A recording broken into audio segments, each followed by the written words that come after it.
ومن يضلل فلا هادي له.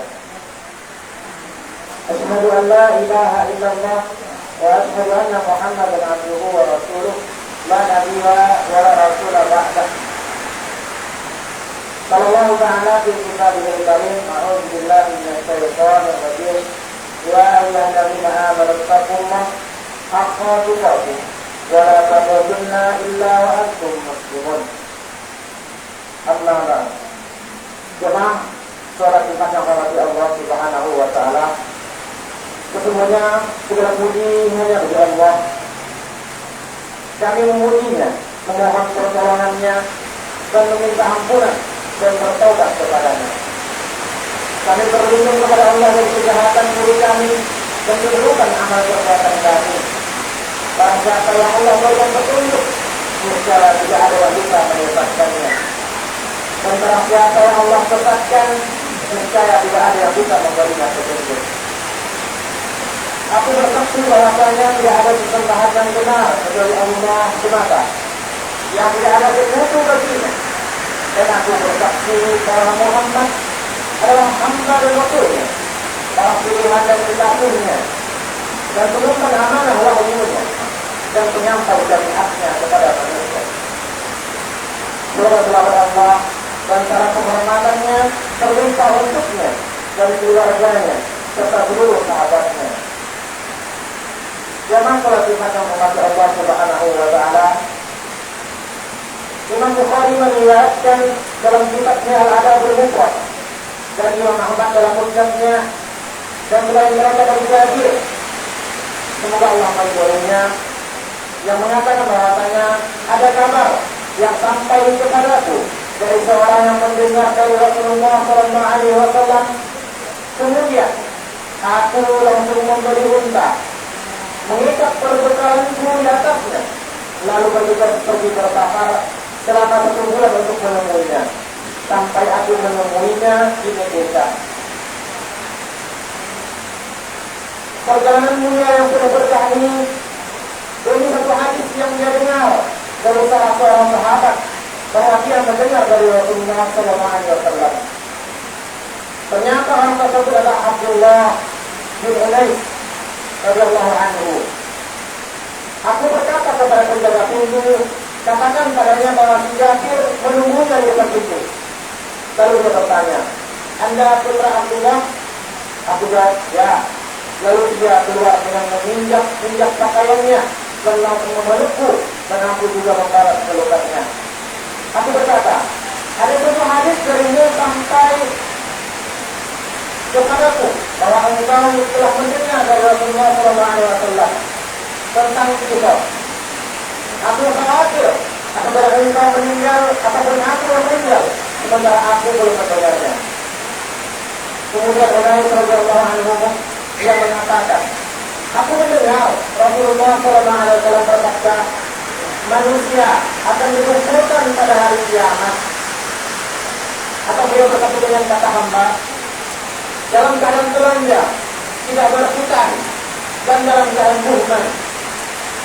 Kami berkata, apakah buhman itu? Beliau menjawab, tidak membawa apapun.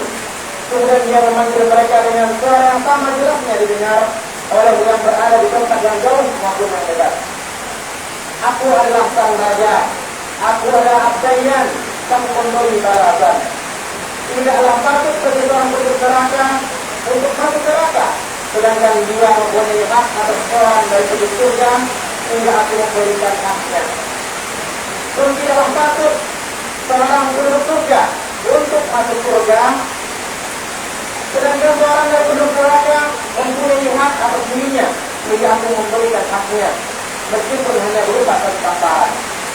Kami bertanya, bagaimana kita sedangkan kami menghadap Allah dengan cara telanjang, tidak bersikap dan tidak membawa apapun? Beliau SAW bersabda, dengan pahala, kebaikan dan dosa atau keburukan. Artinya, infak hari itu bukan dengan dirham atau dinar, karena setiap manusia datang tanpa membawa harta dunianya sedikit pun, sehingga akibatnya dengan pahala kebaikan ataupun dengan dosa keburukannya. Penjelasan peristiwa itu kemudian disebutkan dalam Sahih Muslim dari hadis Abu Hurairah radhiyallahu anhu yang menyatakan bahwasanya Rasulullah SAW bersabda,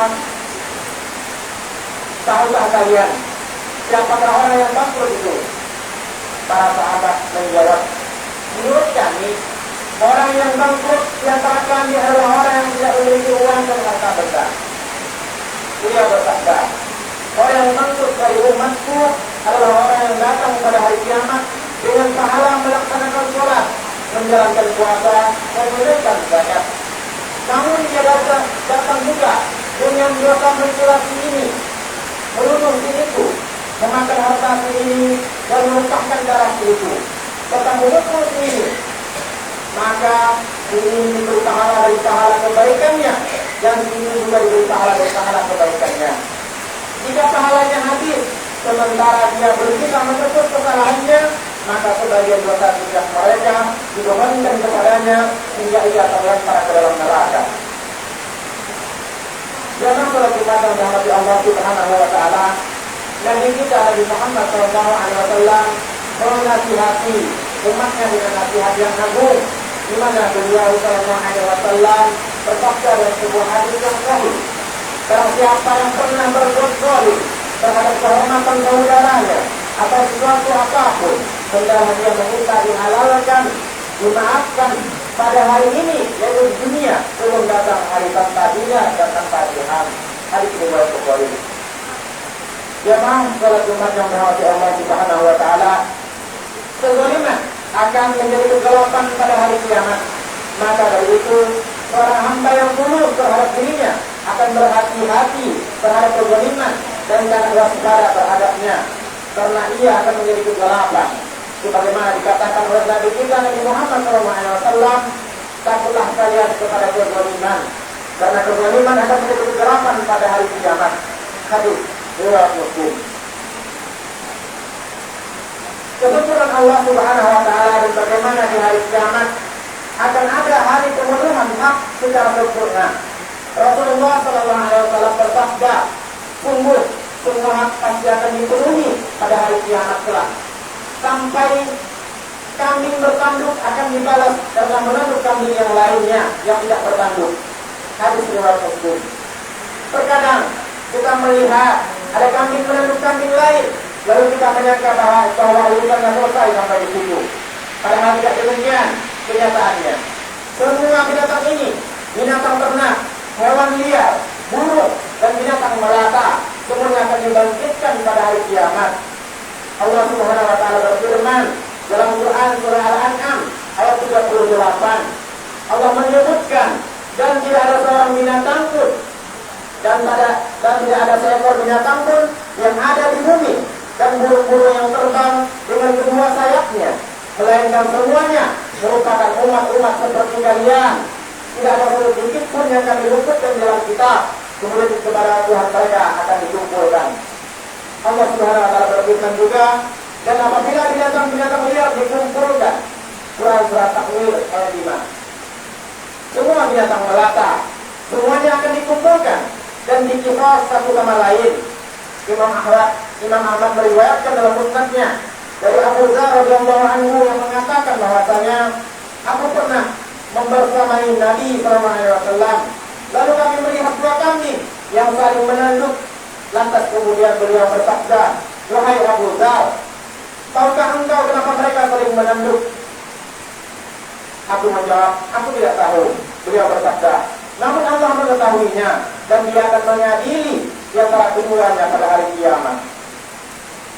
Pengadilan antara binatang melata, binatang liar, burung-burung ini serta kisos dan penunaian hak-haknya pada hari kiamat, bukan karena mereka dibebankan dengan syariat, melainkan sekedar untuk menegakkan keadilan. Pada hari itu tampak bagi semua makhluk kesempurnaan keadilan Allah Subhanahu wa Ta'ala.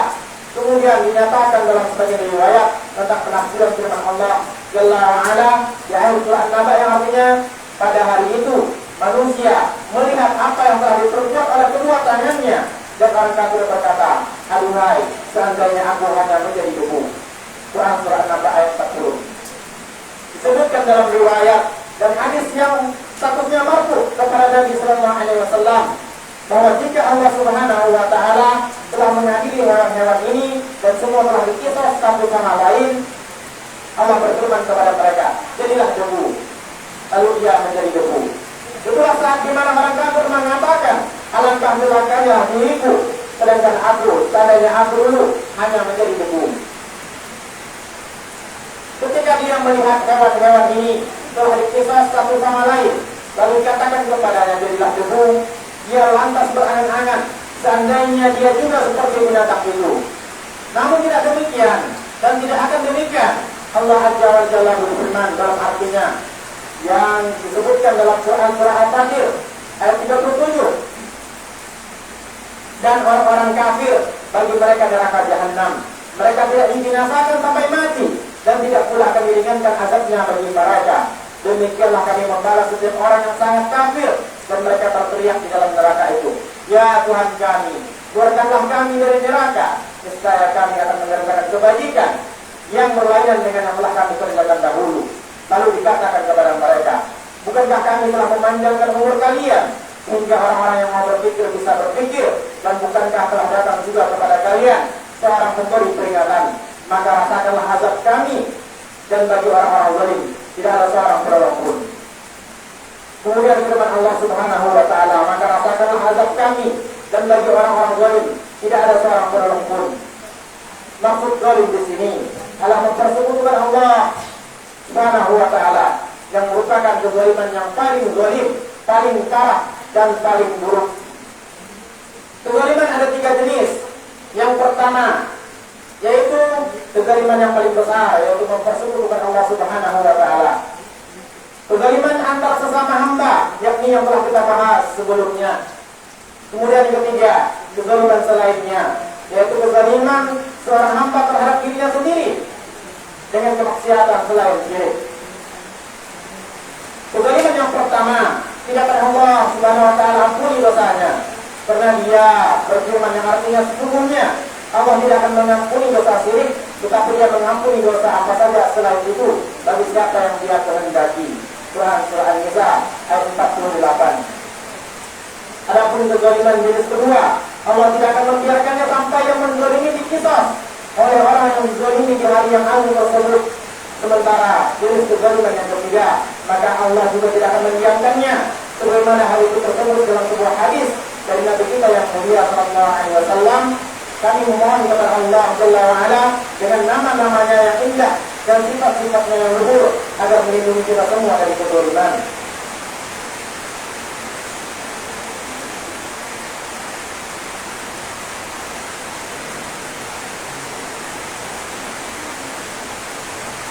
Kami mohon kepada Allah agar melindungi kita semua dari tindakan aniaya.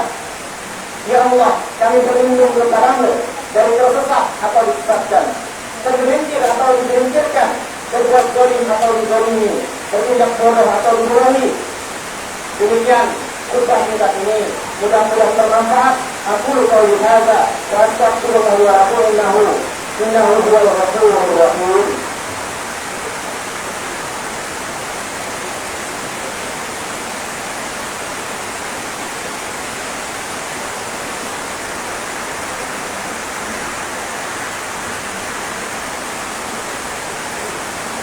Alhamdulillah Rabbil Alamin, hamdan kathiran tayyiban mubarakan fihi kama yuhibbu rabbuna wa yarda.